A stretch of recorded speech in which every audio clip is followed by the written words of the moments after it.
Haha, I'm not clever to you? What? Like, my crappy ass sarcasm doesn't entertain you?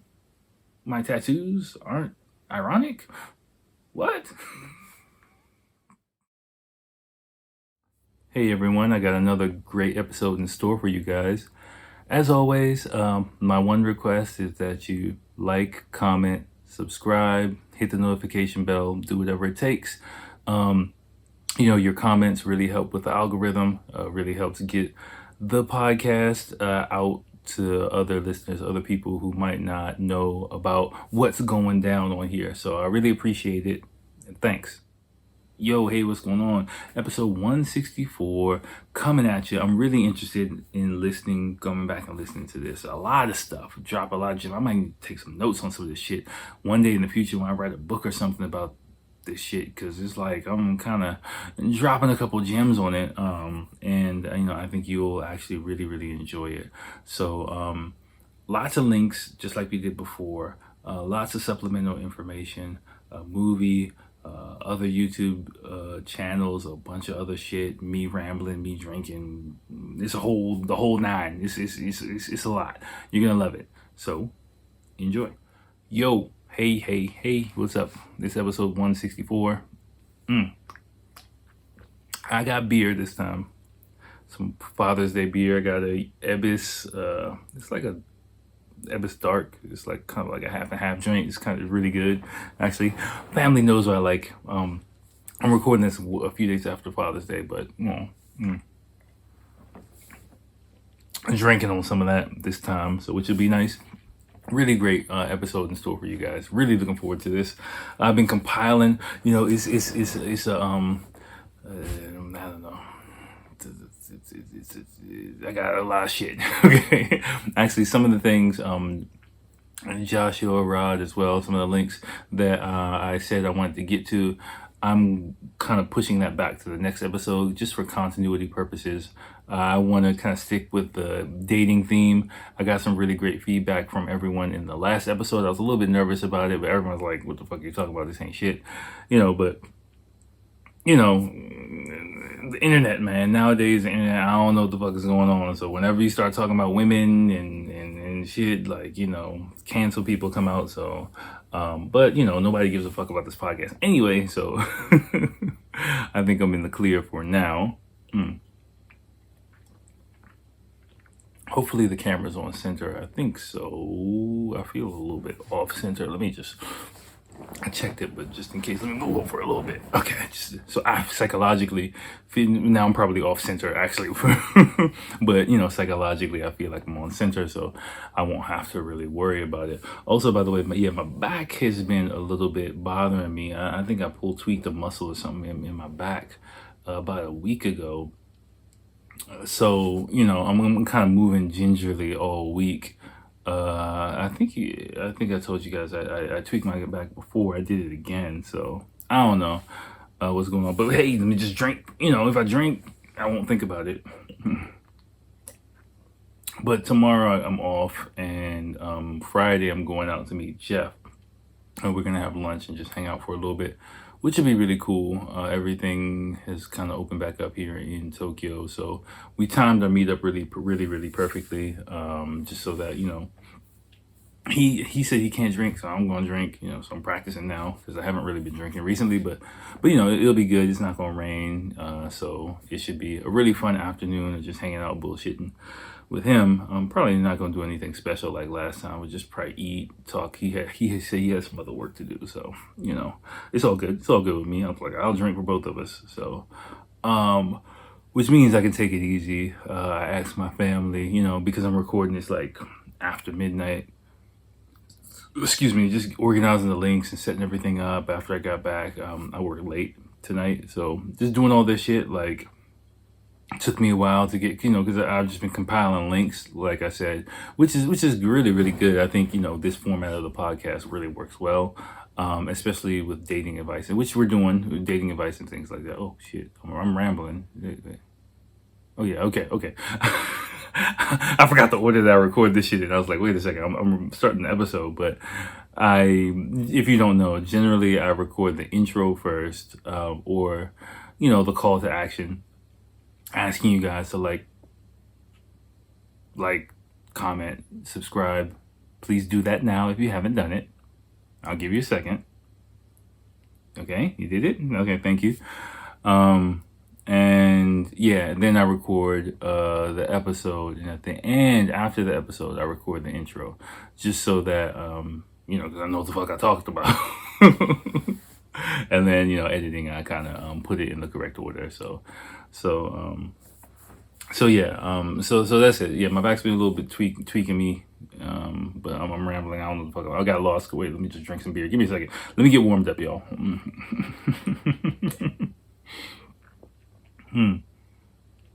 I know, like, people who watch this like for the first time are like, "What the fuck is this dude doing?" Because I don't put timestamps and shit. I ain't doing nothing. I know people like, what? Why is YouTube recommending this to me? Why is this podcast popping up? And like, this guy's just like drinking Ebis Premium and like talking shit. Hey, don't ask me,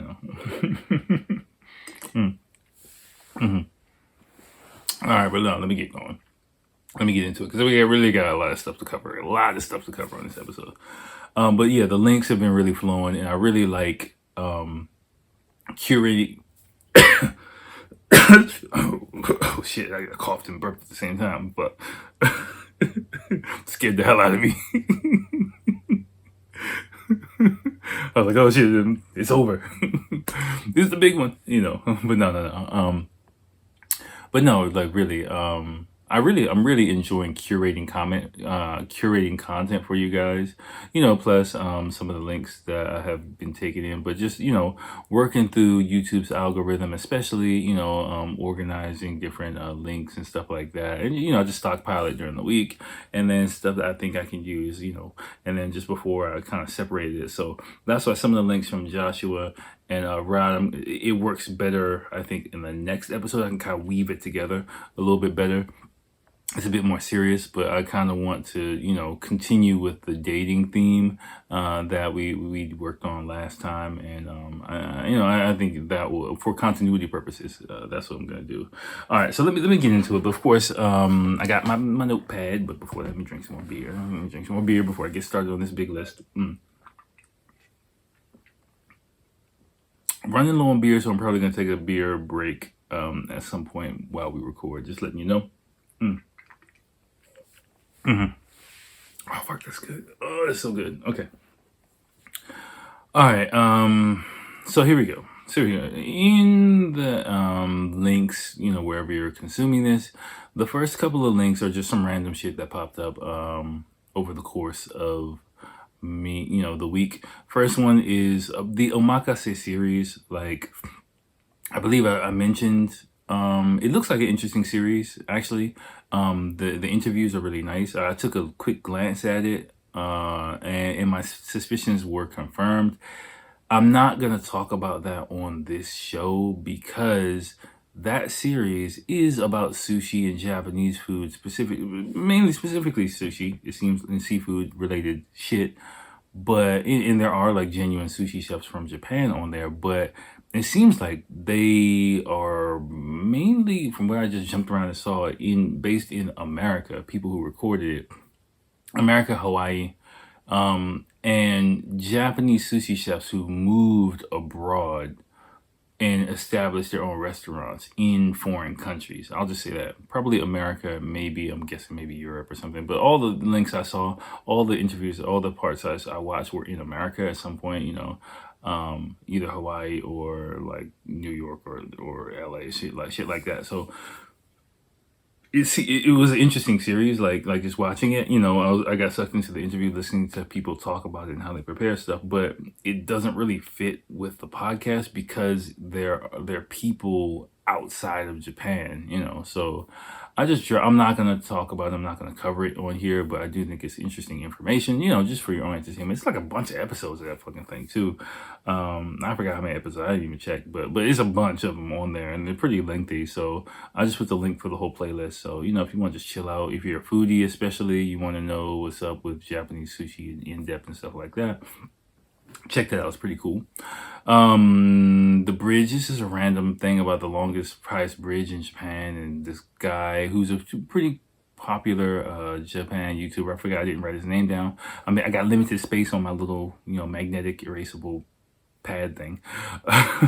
He goes down the bridge. It goes up and goes down it. I'd seen this bridge on TV several times. I'd never seen anyone actually go up and down it and see like how big it is. It's just fucking big. One of my students said it's not that big, but for me, it looks pretty fucking steep. So, whatever. It's some simple mindless entertainment. So check that out. Okay. Now let's get into the dating advice. Yeah, all this shit is dating advice basically for Japan, right? Okay, so this is all based on the links that I've compiled.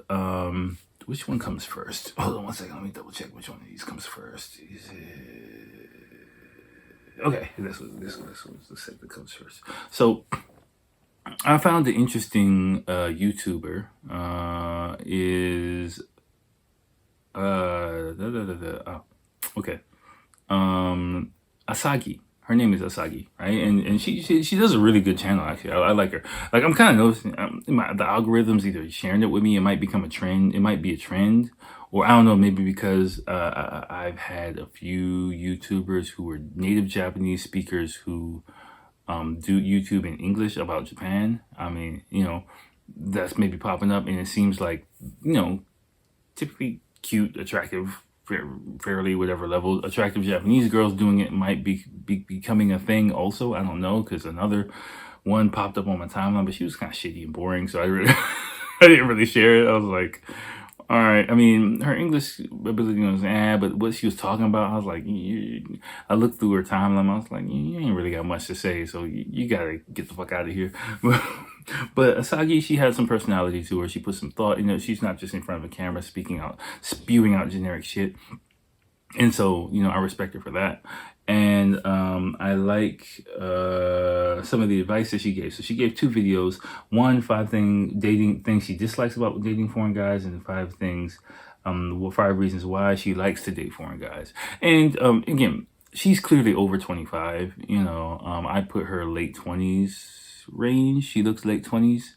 28, 29-ish, in my opinion, about marriage age, marriage minded. And in general, 25 for me is like in Japan, not for me, in Japan is going to be a very important line in your dating life. As a guy, I'm speaking to guys in this, because the majority of people listening to this are guys, or watching this are guys. But yeah, 25 is going to be a really important time. Any woman you're dating over 25 is gonna be marriage minded. Any Japanese woman, she's thinking about marriage. Even if you say you're chilling, even if you say you're having fun, she wants to marry your ass if she likes you, or she's sizing you up as a potential marriage partner. That's just the way it is. Like, no matter what she says, no matter what's going on, like what you think is going on, that's what's happening, right? And you've heard me talk about this, but it's very important that you understand this, because it really does affect her motivations in dating you and how the flow of the relationship will go. And so, whether you want to get married or not, because in the West nowadays, 25, especially for guys, seems pretty young. Like, I got married young. I got married at 29. I think I got married at 26. I got engaged at 25. I mean, I was really young. I mean, my wife and I were both really young. I mean, if we knew we were going to be together forever, we probably would have waited for a little bit longer. But that's life, and we kind of worked through the growing pains of marriage. We're still working through it. I think marriage is the endless kind of cycle of growth and adjustment on both parts, if you're doing it right. I think a lot of the problems in marriages come from stagnation, if you will, by one or both parties, where you think, okay, this is the way it is, and it's not changing, and you don't try to change with the growing and developing needs of your partner, as you move through life together, hopefully. And yeah, and my wife and I have gone through several of those stages. We're going through another stage right now. You know, the way we communicate, we argue a lot. When my friend Jeff was like, "Are you guys okay? You guys arguing a lot?" I'm like, "Yeah, yeah." You know, that's how we communicate. So, um, mm. But yeah, Asagi. So Asagi, her advice, I think her advice is really solid. Again, just for the length of the podcast, I'm not gonna go through a lot of this stuff, but generally speaking, I do agree with a lot of the advice. And you know, I would say if you are interested or want to date or are dating someone, pay attention to her likes and dislikes. You know, because generally speaking, with a average Japanese woman, you know, that's going to be pretty much in line with the mainstream, right? And she articulates it very, very well in an entertaining kind of way. Also, there's another group. Let me see where I'm just making sure I'm in line with it. Yeah, there's two videos from I want to get their names right. Sean and Naomi. They're a couple, international couple. Sean is a foreign guy, and Naomi is a Japanese woman. And she seems like she's a couple of years older than him. They don't really post that much nowadays, but they did a couple of videos related to dating. I think I put two of them on there, and especially Sean. He's, you know, I think I'll talk about it another piece of content later that's on the opposite end of the spectrum. But you know, Sean is, in my estimation, a type of guy who gets it. You know, even though he's not like, you know, clearly like all about Japan and things like that, and he might, you know, not 100% agree with some parts of the culture, might find some difficulties in life, but he has that flexibility that I think is needed in understanding Japanese people and Japanese culture, especially, you know, with now, what's her name, Naomi, you know, which is clear. Maybe there are some language differences and cultural differences that pop up with her. She's kind of like a little funky chick, you know, just kind of like hanging out, but you know, her English isn't perfect. You know, my wife's English, I'd say, is better than hers, so I don't know exactly how good his Japanese level is, but you know, I would imagine like small miscommunications pop up quite frequently in their relationship. But you know, each couple learns how to adjust it, and they have their own system and their way of dealing with stuff. But you know, so he is the type of person that can thrive in Japan and can live here for a long time because he has the patience and the flexibility and the humility. I think those are probably three important factors: patience, flexibility, and humility. Ooh, shit! I'm just dropping gems on y'all, motherfuckers. See what happens when I start drinking. You know. But yeah, patience, flexibility, and humility are definitely three important factors to surviving and thriving in Japan, and especially in dealing with Japanese relationships. You know, I'll just break it down. Patience, because Japan, again, is a group oriented society, it's not individual. So trying to move at your own pace in life in Japan, it's like you're swimming against the ocean, you know. It's not really going to work, and if anything, you're going to draw the ire of the people that you might work with. So and a lot of times things that seem like a waste of time, that seem like a waste of energy, you're going to have the patience to work out communication issues, to work out kind of like, you know, different ways of thinking and things like that, you know, and basically work with people on every different level of your life at some point. Flexibility means, you know, accommodation. You're going to have to put your needs to the side in many different situations. That's just the way it is, right? That's like a compromise you're going to have to deal with in Japan. If you're the type of person who's very self-centered, you know, type A personality, you're generally not going to get along too well with Japanese people. You're going to have a lot of issues. Unless you're fucking rich and powerful and you can do whatever the fuck you want, then I say, hey, whatever. Japanese people will just talk about you behind your back. But if you don't give a fuck, then hey, all right, that's cool with you. Go do your thing. But generally speaking, if you're just a regular person, like, you're going to have to be flexible, and your image or your way of doing things through brute force, you're not going to be able to get your way. Simply, like, even if you're right. Right? Like, I've taken losses on shit that I know I'm right on multiple times here in Japan. And it's not, on the surface, it might seem like an unhappy kind of thing, but then again, it goes with patience. You know, you have to understand, like, well, is this really worth it? It makes you think twice about the effort you're putting into a lot of the battles that you're fighting here a lot of the time, and sometimes it makes people tired sometimes. So that's why some people get frustrated with life in Japan. But those are questions that you're going to have to ask yourself like several times. And looking at Sean, like at some point you have to make peace with that, right? To be able to thrive in the society. And that's something you can see the way he talks, the way he, interacts with Naomi. That's something that he has clearly done. I mean, of course, in the beginning, everyone's just aloof and they don't really know shit. But like at some point in time, you're going to have that flexibility and patience, and they're going to have to work with you. And the third one, you're going to need to actually, as you begin to interact more closely with Japanese people, is humility. Meaning, like, you are going to have to understand that you're not the main attraction.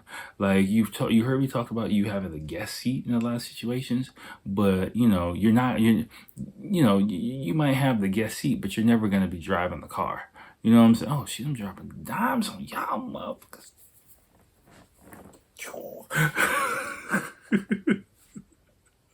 I should play for the NBA. I'm just mute. 3. He's on fire. It's too late. I can't get all out, but or I should say, he's heating up. Little NBA Jam reference for you guys, But yeah, no. But no, seriously, like, yeah. The humility is going to be something that you're going to have to deal with. You're never going to be driving the car. You're always going to be in the passenger seat in some capacity in this society. No matter how much you try, no matter how much you fight, no matter how much, you think you deserve it, it's just a position you're not going to get, right? And if you're willing to accept that and have those 3 factors, generally those are the people who get along well with Japanese people. Because me too. At the end of the day, it's just not that serious. It's not that big of a deal. If you do a lot of shit I do a lot of shit on principle sometimes too, but I mean, small shit like, I also tend to, even when I lived in America, to a lesser degree than now my life in Japan, but I kind of cared, like, okay, is this worth fighting over? Well, no, I was petty as a motherfucker. I used to, in my 20s, maybe I'm just older, I just have like, a bit more patience, and I've developed in life as well too. That, some of the shit that I used to fight tooth and nail for, enjoy getting, every now and then I enjoy arguing, but not with Japanese people. I understand, like, arguing with Japanese people is just not something that's going to work, or debating with Japanese people is just not going to work. Excuse me. Even my wife gets pissed off at me for debating some shit with her sometimes. I just like, I get maybe 1, maybe 2 objections, and then I know it turns into a fight, so I just kind of give it up. Like, we were watching Tenet the other day. It came on Netflix, and I was like, yeah, but and I just had to shut the fuck up because I saw it was going in the wrong direction. I just had to let it go. And so, humility, but especially with Japanese groups, and in dating with your partner, patience, flexibility, humility. 3 things that will really get you far in this country. Okay, so yeah, definitely check those out. Okay, I'm gonna do this next one, then I'm gonna take a beer break. Yeah, the high school. So that's kind of my advice for over 25. If you're over 25 or looking for or dealing with a partner over 25, those resources are going to really be helpful for you, right? On the other side of the spectrum is under 25. And I was kind of actually shocked and surprised when I watched this video. The next one, I think it's the next one. Let me double check. Yeah. So basically, it was some channel. I don't really know what it was. I'm not downplaying it. I just forgot. But but in Osaka, somebody what did they do? They interviewed a group of high school girls, right? And I don't know why I watched it, but I just watched it. I just wanted to be curious what they were saying. And I was listening to these girls talk, and I was like, you know what? They are like what they, and the title is would you date a foreign guy? Would you date a foreign guy? And they're talking about let me actually put this make sure this is the correct one, right? Before I say anything about this, or just give me 1 second, y'all. All right, fucking commercial. Give me a second. Give me a second, YouTube. Sorry about this. Double commercial. See, I got YouTube Premium on the other account, but this shit, like, I couldn't watch YouTube with commercials, man. Fuck all this. Okay. Yeah. Oh, yeah. Like, like, especially the first half of this video, you're gonna really want to watch this and really pay attention to, what they would want from their ideal partner, because the shit that they say, that's game. Like, if you're dating someone under 25, like, they are dropping hints for you to scoop up the partner, that you want. Of course, you have to get through the initial meeting of the person. But, like, let's say if you actually start dating, ask somebody out and go out on a date with them, this is what you need to be watching, and this is what you need to be doing 100%. It sounds cheesy. It might sound cheesy. It sounds fucking cheesy to me, but it might sound cheesy. It might sound a little bit strange, but this is kind of, what they want. I'm dead serious. Like, average normal girl, woman under 25, like, hopefully, please be dating someone over 18 to 25. Like, you want her to fall for you, do what these girls are saying in this video. It's simple stuff. It doesn't even need to be really, overt or anything like that. But, Japan's a very delicate country, so, yeah, do that. And yeah, you'll see results really fast. Like, what you think dropping game on a girl is completely different in Japan. And, like, they're telling you, like, game. Trust me, this is probably, if you're, like, under 25 or in your early to mid 20s, this is, like, probably the most important video you'll probably watch. The most important information I can give you is, like, in this link right there, right? Like, that's the secret sauce right there of, like, picking up a girl.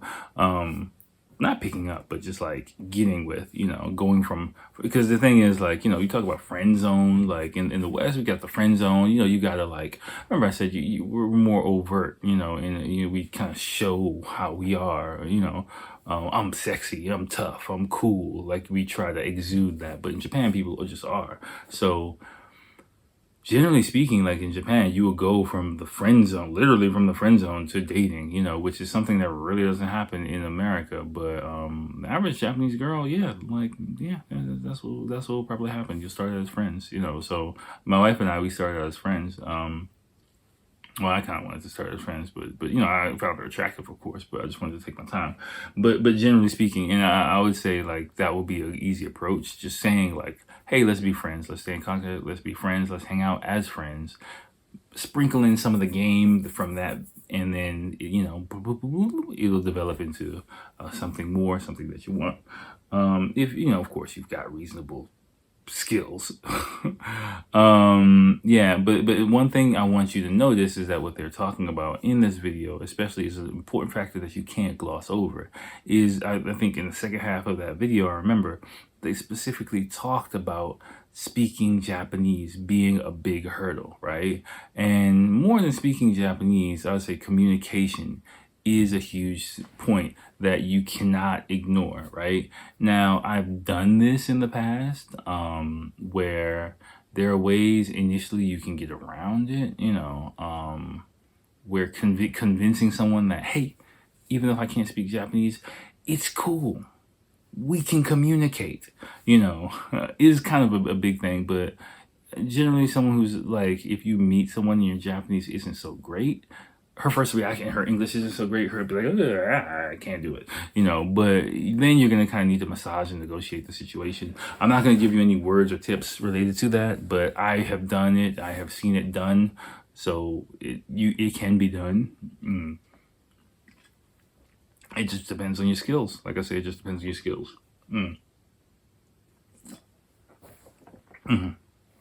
Okay. Then let me take a break and get another beer, and then we will get into some more stuff. Good. We're on pace for like an hour because the second I got some shit I need to talk. So hold on, give me a second. Let me grab another beer. Okay, and we are back. All right. So yeah. All right. Let me next. Is kind of now we're gonna get to the other side of this, right? And so that's kind of like what to do. Okay. Now this is kind of what not to do. And this first one is not really that serious, but it's kind of a mixture of the two, as transitioning into what not to do.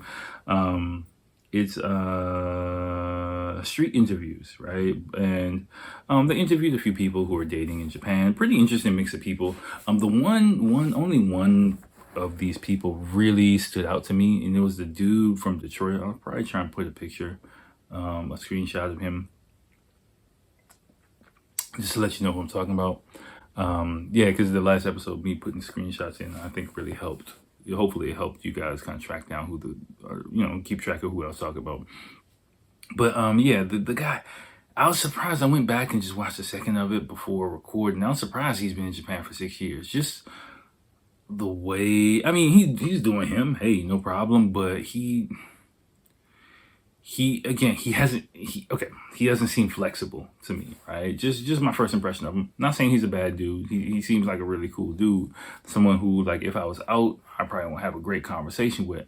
But the vibe I get from him, like, listening to him talk transports me back to America. I don't really get the vibe that he's really, acclimated to life in Japan. He's kind of, maybe Japan is bending towards him, and which shapes his reality and his experience in Japan, which is totally fine. But when he talks about his dating life and stuff like that, his girlfriend, I got a couple of questions in my head that pop up for me hearing his situation and hearing his take on the situation. What are those questions? Well, first, I'm not talking shit on the dude or his girl or whatever. I'm just saying, like, the dynamics of the relationship. Well, I don't think he kind of knows what he's getting himself into. So first red flag for me is, okay, his girl was I think in Canada for 2 years, which is good. He actually basically gave some really good advice on how to meet someone with zero Japanese ability. I don't know his level of Japanese ability, but I think he was talking about meetups.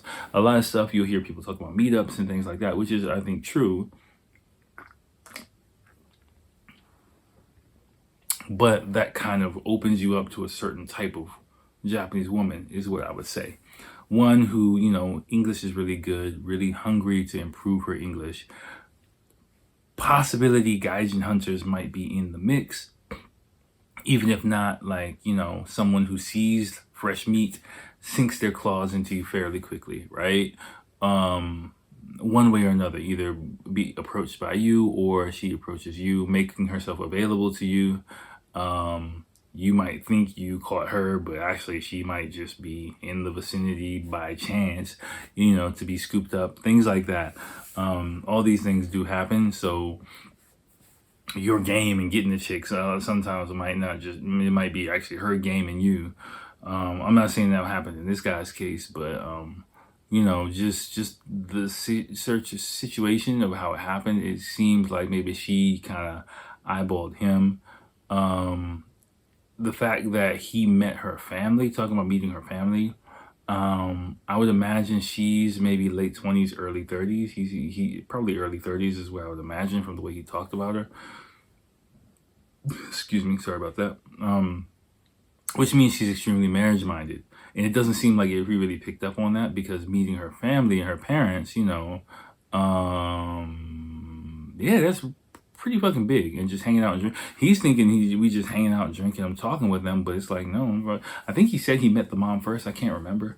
But I got the impression like, yo, she's lining you up for marriage, buddy, and you need to get your shit in line like ASAP, or at least like know what you're getting yourself into. And I don't get the feeling he does, because like I say, he hasn't really acclimated himself to Japan, so he doesn't have the kind of flexibility or humility. He kind of comes across like, all right, I got it. It's Japan.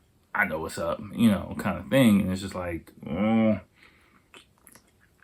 remember, it's levels to it. Like, I don't think I got it. And that's what the humility, I think, coming in of living here, you understand that you never get it. You know, you're always getting it. Ooh, you never get it. You're always getting it. And that's a lot. I mean, I've heard that phrase. I studied that phrase and I try to live by that phrase, but it is applicable to so many things, but this is, especially living in Japan, is one that really, really hits home. And I don't think it is something that really registers with him. You know, just you think, hey, yo, you know, I had a great time with the dad. He was totally cool, you know, and, you know, it was all good, baby, you know, and it's just like, yes and no, homie. Because, you know, you're on the precipice of the next level of the relationship, and the drop from that motherfucker is really fucking steep. You know, if you don't have your shit together, if you don't have your fucking parachute strapped up tight, buddy, you know, you know, that's my only concern listening to him. And but the other people listening to their experiences, men and women, I think it's a lot of useful information. But just definitely take that into account. Yeah, okay. So now let's get into the don'ts. Let me shit on some people. That's what you came here for, right?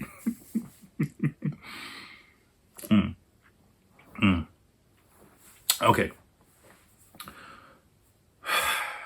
This popped up on my timeline too. Guy talking about Tinder, right, in Japan. Well, first off, I've never used Tinder in Japan. Let me say that. I'm a little bit too old for it. I have always wanted to use Tinder in Japan, not to meet people, but just to see what the fuck it's all about. I just wanted to use, I've never touched a dating app in my life. You know, I'm kind of past that generation, you know, but I just like to actually use it and see what it's like, you know. You know, but I'm terrified that like one of my wife's friends will be on there and tell her like I'm trying to cheat on her or something. So like I'm not trying to download that shit like at all. But you know, I like to just grab someone else's phone and swipe all over the place, just to see what the fuck is going on, just one time. But yeah, so but this dude, his explanation of Twitter. So first, Tinder in Japan.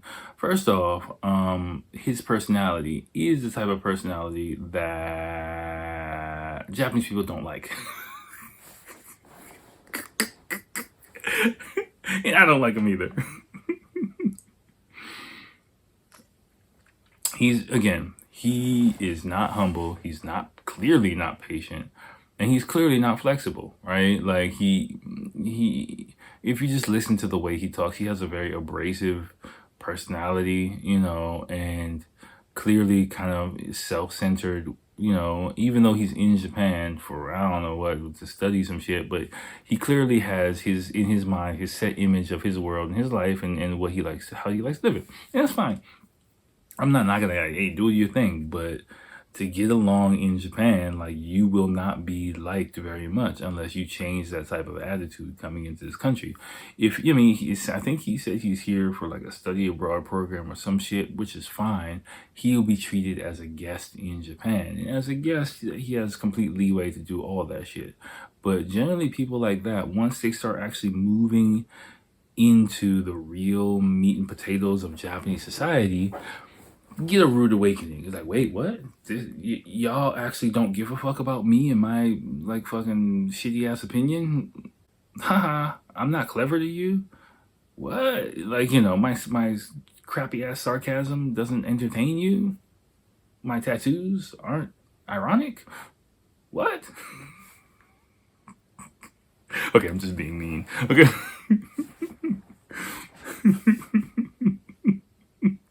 I'm being mean. Okay. But he is a prick. Okay. Sorry, dude. You talk like a prick. I'm sorry. Okay. All right. So if you talk like that, you act like that, yeah. But I mean, okay. See, it happens when I start drinking. But no. Because it was annoying me too, like listening to him talk about Twitter, because Tinder, because I never seen Tinder interface, but I've been in Japan for a while, so let me give you some insight onto one of his big pet peeves were people's profiles, right?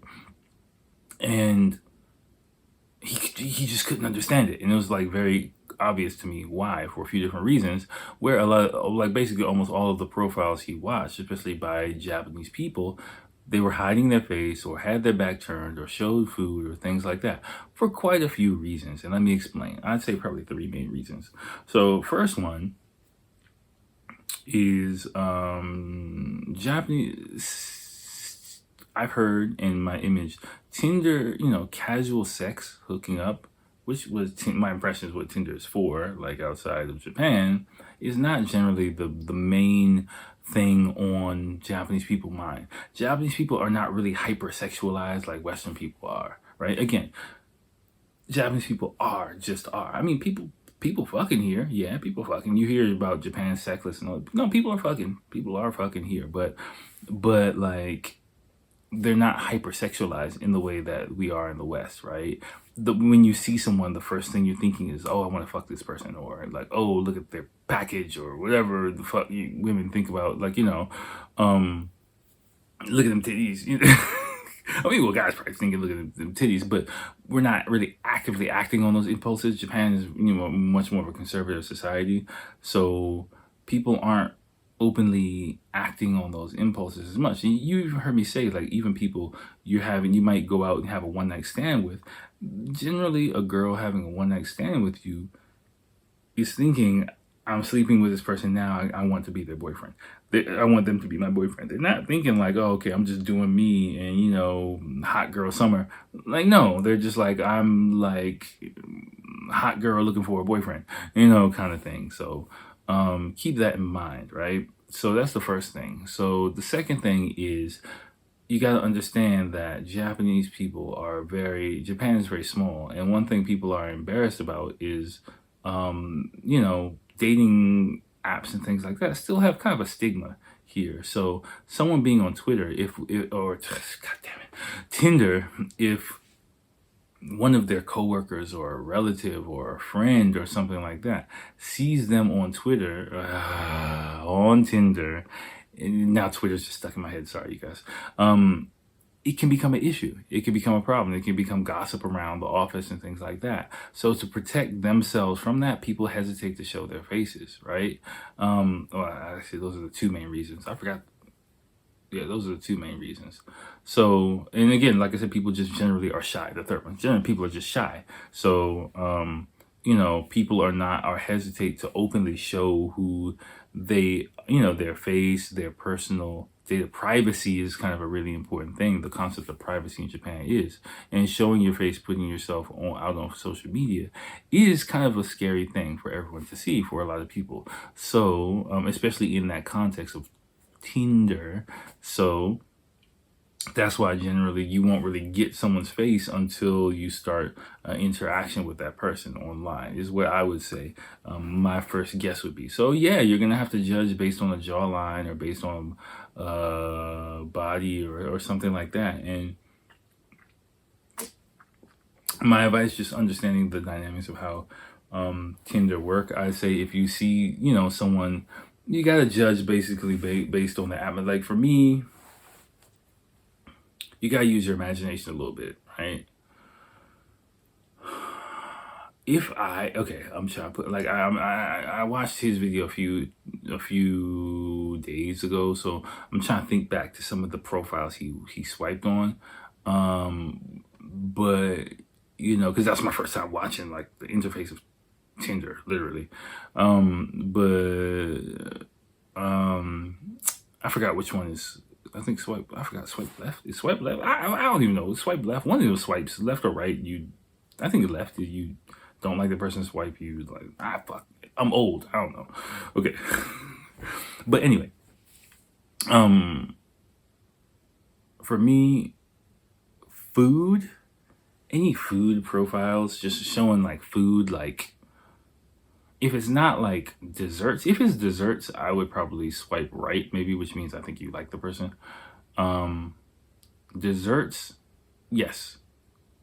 Curry or like pasta, no. Right? You might be like, well, why is that? Because, God damn, why am I breaking this down for you guys?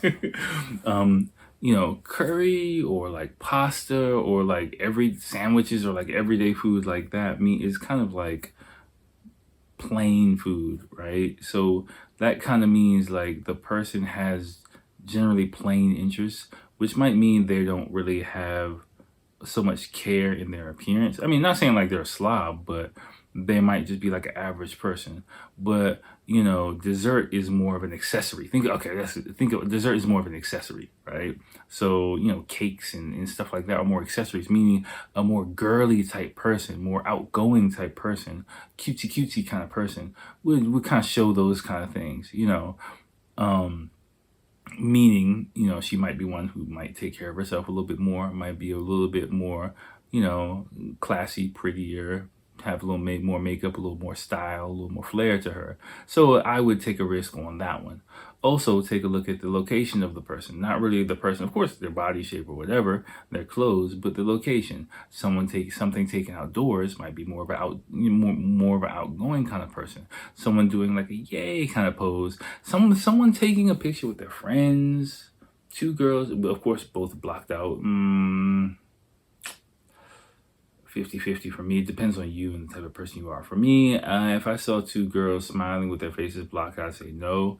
I would more go for someone with a profile, outdoors, travel, kind of doing something kind of person. That seems more of like an outgoing person who might have a more interesting personality. Of course, if you can check out their body profile, if you can see the amount of filters put on the picture as well. A lot of pictures, sharp jawline, kind of overly done filters. For me personally, my type, I'd say no. But it depends on who you are and what type of girl you're going after.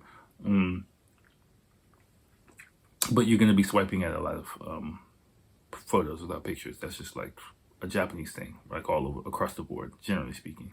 Like if you look at Twitter, like on Japan, nobody shows their face on Twitter in Japan at all, ever. Like it's just, a Japanese thing. Yeah, so that's just something you're gonna have to deal with. I might say, yeah, again, Twitter is going to be a Japanese thing, so you're going to need to be able to speak Japanese. Don't rely on translation software. That's not going to cut it. You're going to need to at least be able to write in Japanese. Yeah, so if you can do that, I think those tips will be helpful for you. Now, the last topic I have is a movie recommendation, which I really encourage you all to watch. It's a documentary, which I think it's like 8-9 years old. I saw it a while ago. It popped up on Amazon Prime here recently, like a couple of days ago, and I just sat down and watched it. I was like, all right, I gotta watch this for you guys and get with fresh eyes. I watched it before I started the podcast, so I'm watching it now. Fuck it hell. Okay, I gotta watch it. Okay, fuck, let me drink some more beer. Jesus. Okay. Because I'll be talking. I can talk for like a half an hour, but I gotta go to bed. It's like 1 o'clock in the morning. Oh fuck, it's 1:15 in the morning. So, I'm gonna try and get through this as quickly as possible. But pretty much this podcast, I mean, this documentary, big in Japan, is about this guy, I think from Australia, and some other his friends. I don't think they're real friends. They're fucking assholes in my opinion. But they set him up to come to Japan and try and get famous in their mid-20s, right? Now, first off, like personality type, these also are personality type guys that don't really get along well in Japan. First off, the two guys with the camera, the two friends, they're the type of guys Japanese people kind of don't really like. Average mainstream Japanese people, or I don't really get along with these type of guys so well. Just because, again, they don't really have respect for Japan. They're not really humble. They think they get Japan. They're trying to conquer Japan. Is kind of the vibe I get off of them, and I just don't really like people who are like that here. Like, come on, man, just like. Yeah, they're just dicks, right? The main guy with the glasses, he seems like the guy who gets broken by Japan because he's actually a nice guy. He actually tries, and I'm gonna spoil a lot of this shit, by the way. So if you want to watch this documentary, just stop it and watch it now. But excuse me, he seems like a nice guy, you know, and the type of guy who actually gets broken by Japan because, you know, he's so conflicted and he doesn't know who he is as a person, that, you know, some of the highs and the lows of life here really take him for a ride. And when he's really riding the highs, he's up, but he gets stagnated, you know, and when he realizes like his quest for fame doesn't really go out to work the way he wants it to, he feels stagnated, you know. And I've seen people have like, dude, like some of the stuff he does, you know, like calling out for, it's just complete asshole moves, like calling out for work and stuff like that, like once a week. You just don't do that, especially in the English study industry. That's like calling out once a month is like calling out like twice a year is a big deal, right? Like once a week is like, dude, what the fuck are you doing? Because it's a huge problem for the company, and that's just not how you stay employed here at all. Um, yeah, so I mean, well, I lost my train of thought, but like, you know, yeah, I could see him clearly being the type of person broken by this country. And I mean, I've had coworkers in the past too who've done shit like this, like come to Japan, like I'm gonna be famous and I'm gonna, you know. And I think this dude, like, just didn't show up for work after like a month in Japan because he got a few TV commercials, you know, and like some dumbass like, sorry dude, if it's you, far you, some dumbass stunt work or something. He was like a stunt guy or something like that, and you know, and he just like didn't show up for work again just because he got a little bit of work. Now I know, and me and some coworkers know that big mistake, dude, because I'm pretty sure after that work dried up, you were ass out and probably had to go back to your home country, you know, because that's how it goes, you know. You're not on your rocket ship to the top. Like, no, there's a definite plateau. You get a little bit of work and that's it, because you have your place here in Japan. And people who don't understand that, they suffer the consequences of that, you know, very harshly, and it breaks them. That's why I think, like, you know, his friends, they're too arrogant to be broken by Japan, in my opinion, because they have their own image. They don't give a fuck about Japan. They don't give a fuck about Japanese people. They don't give a fuck about Japanese society. It's just like an interesting toy for them to be entertained by, just like similar to their friend. And, you know, I just don't like people like that. Not only in Japan, but just in general. You know, I'm just not a fan of people like that. So just watching them, me and my wife, she was watching, she's like, oh my gosh, fuck these guys. It was just like, yeah, fuck these dudes, yeah. But you know, it is what it is. Hey, you know, there used to be a wide variety of people like that here in Japan, but since the Lehman collapse, a lot of those guys have left. So, or the collapse of like Nova, which I've talked about in the past, a lot of those types of people have left. So, but yeah, there used to be a significant amount of them, and you know, I mean, they were relatively harmless, but they stuck around for like a few months or a few years and had fun, drank, went out, blew all their cash, and then went back home with like nothing to really show for it. And my wife was like, yeah, man, what about these guys? I'm like, look, these guys spent 2 fucking years in Japan. Yes, they made a documentary. What? Okay, they sold it for maybe what, $100,000, split between 3 of them and their fucking girlfriends after taxes. And then they're probably not gonna do it. And they didn't do anything after that. Yeah, fuck those guys. I'm not downplaying their success. They made something, but the way they went about it, I think was quite fucked up. I'm not going to get too much into it, but you can see a lot of the choices are quite disrespectful, especially the Omakase stuff that they did. Quite disrespectful, extremely disrespectful to Japanese people, and just the manners that the humility that they went to a lot of situations with a lack of humility, and I think that's very apparent. If you have any type of sense of manners, you'll be able to see that. But whatever, I'm not going to get into it. You can just watch that. Another point about this documentary that I want you to watch, piggybacking on what I talked about in the previous episode and in the past as well, the people when they first get to Japan and start talking about trying to make this dude famous, there's a bunch of dudes who are like, yeah, dude, go for it, fight, you can do it, you're amazing. Those are the type of people you need to stay away from. Those are the type of guys that I was talking about. When I go out, if I see them coming at me, I stiff arm the fuck out of them, because those are the type of people who lead you down the wrong road. You're entertaining. You're like a new bauble for them to laugh and find interesting. The people standing around like, yeah, hoo-hoo. Those are the people who don't give a fuck about you. You're just like an interesting piece of foreigner, for them to, be entertained by. And that's the truth. And so, like, that is definitely a personality type of young guy here. Uh, Avoid them like the plague is my only I mean, they're not bad people, but they're just not there. They're not going to add to your experience in Japan in a meaningful way, unless you're like an asshole like his friends. His friends will probably get along with those type of dudes, like no problem. But generally speaking, like, nah.